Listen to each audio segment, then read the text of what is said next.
Officers searched through the night in heavy brush, but it was obvious that Laurie Bembenek was long gone. Bembenek slipped into the night from a laundry room in the basement of her prison housing unit. It appears that she crawled up on top of a table to get to a high basement window and got through the gap in the glass window and then cut through the screen. No one's guessing how much planning went into the escape, but it was hardly a daring breakout. Tachita isn't what you'd think of as a high-security prison. In fact, it reminds you more of a college campus, except for this one single 7-foot-high fence behind me. Bembenek had served 8 years of a life sentence for the murder of her former husband's ex-wife, Christine Schultz. All along, Bembenek insisted she was innocent.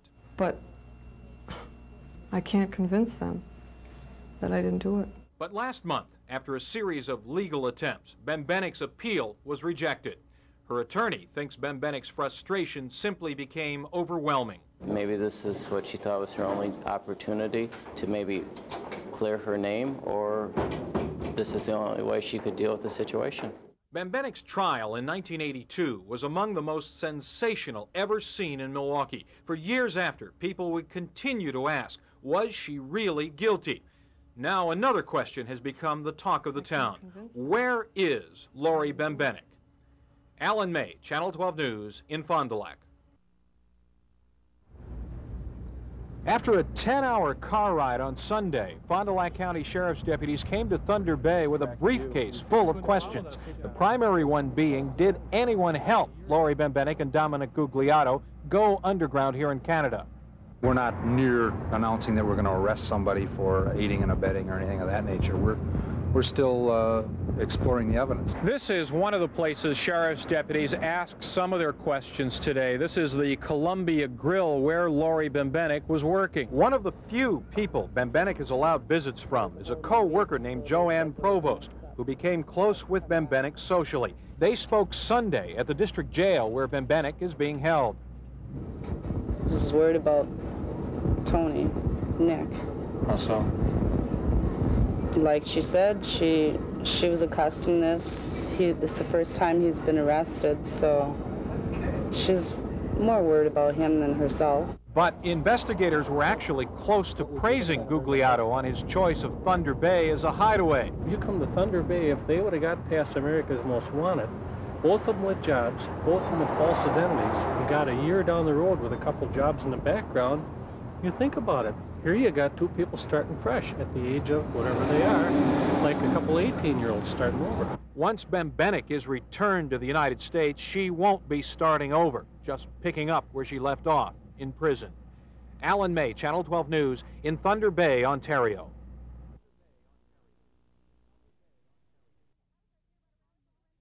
How would you like to hear about a rally for Laurie Bembenek?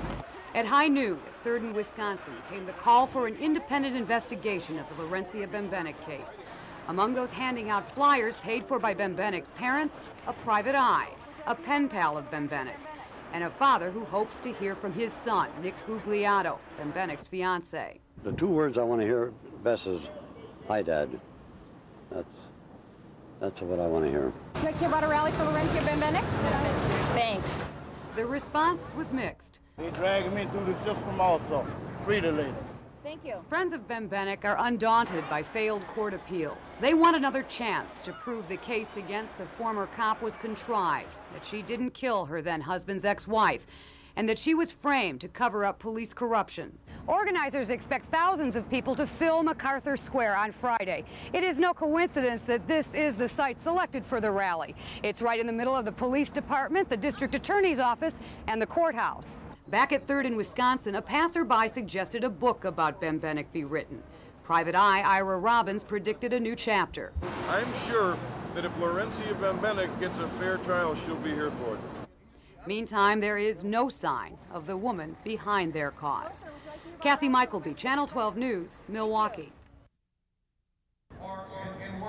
The rally was at MacArthur Square, not far from the courtroom where Laurie Bembenek was convicted of murdering Christine Schultz.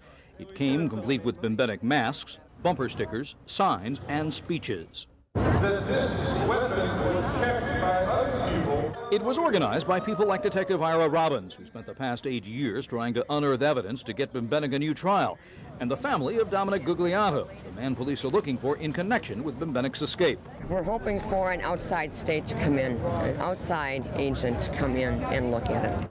This morning on Channel 12's Milwaukee's Talking, Robins accused Bembenek's ex-husband of murdering Christine Schultz. Are you accusing Fred Schultz of murdering his wife, Christine Schultz? Yes, I am. I am also accusing him of being a party to the crime of that. Schultz denies the charge, saying the evidence points solely to Laurencia Bembenek. At the rally, many wanted to believe anyone but Bembenek is guilty. Because of all the circumstantial evidence that was pointed against her. While the speakers at the rally occasionally drew rounds of applause for their remarks, not everyone at the rally buys the idea that Laurencia Bembenek is innocent. I can see the way people feel about it, the emotion and everything. But also I know that they do real thorough investigations, and there's things that people don't even realize if you don't go to the trial. For now, the pot of public opinion continues to simmer. As an assistant district attorney indicated today, this story has all the elements of a good movie, and people are willing to watch. Dennis Dean, Channel 12 News, Milwaukee.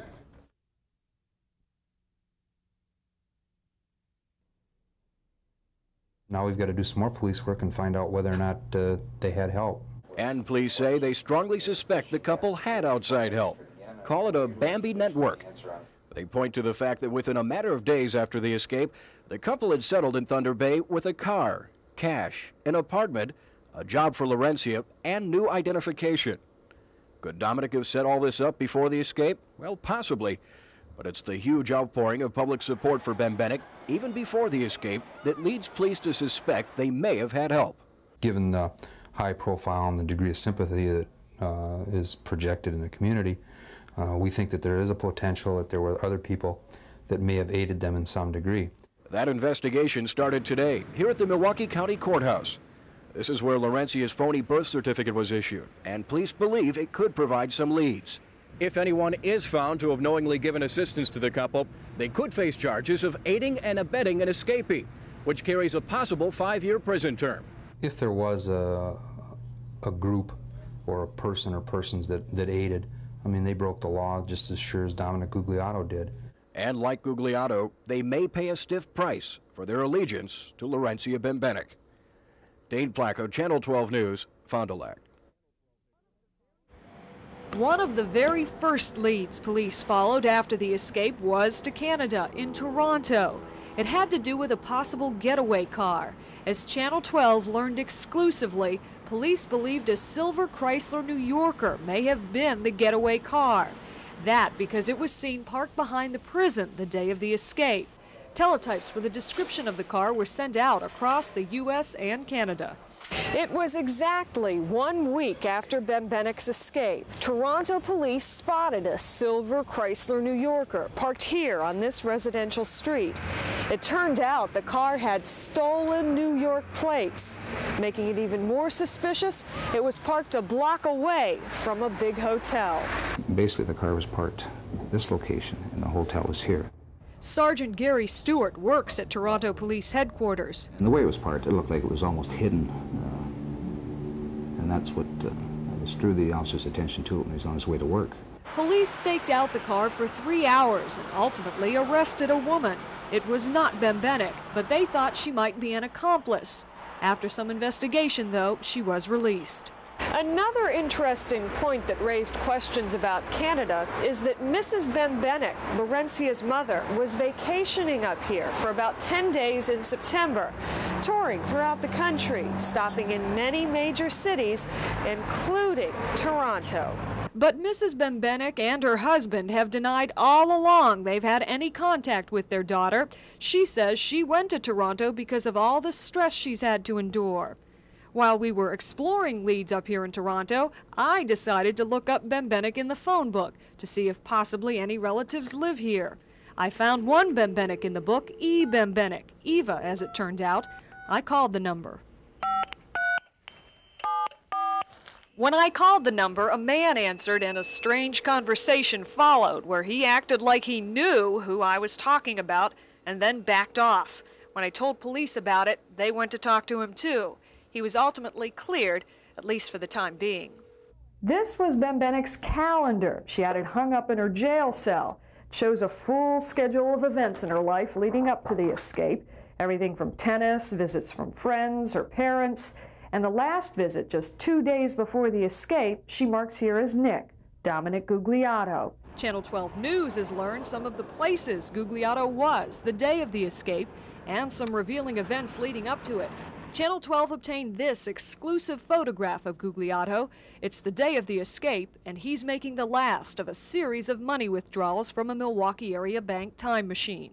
He would withdraw the money from a time machine until he closed out his account. Right. You'd have to do that every day for $200 a day. $200 a day for how long? For a while. Some of that money could have been spent here at Fox's Diamond Center in Fond Du Lac.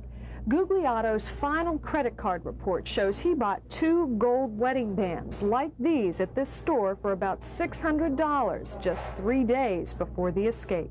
And the same day of the escape, Gugliotto bought $95 worth of music at this record store in Fond Du Lac, possibly cassette tapes to listen to while driving on the run. Angie Moreski, Channel 12 News. I know that I brought up things that I don't believe Mike McCann knew about before. For years, Private Eye Ira Robins has told anyone who will listen that he believes Laurie Bembenek was framed for the murder of her then-husband's ex-wife, Christine Schultz. Today, for the first time and for nearly 4 hours, he told his story to the district attorney. Robins says his pitch to Michael McCann revolved around alibis, cover-up claims, and the murder weapon. Hey, come on. All these people saw that gun and cleared it. 3 weeks later, Alfred turns in a gun that's the murder weapon, but all these other officers have selective, convenient memory loss. Alfred Schultz, then a Milwaukee police detective, was on duty the night his ex-wife was killed. Robins insists Schultz had far from an airtight alibi. That the DA listened is a victory in Robins' book. He's got his opinion on the case, and he might think that she's guilty. That's irrelevant. The fact of the matter is that he's got to know that this stinks from one end to the other. Meantime, Bembenek's whereabouts are unknown on this, her 32nd birthday. A day Robins believes he scored some points in her defense. He says he didn't get any promises from the district attorney about any new investigation into Bembenek's case. But Robins says his crusade will continue, paid for with a potential sale of book rights to their story. Kathy Michaelby, Channel 12 News, Milwaukee.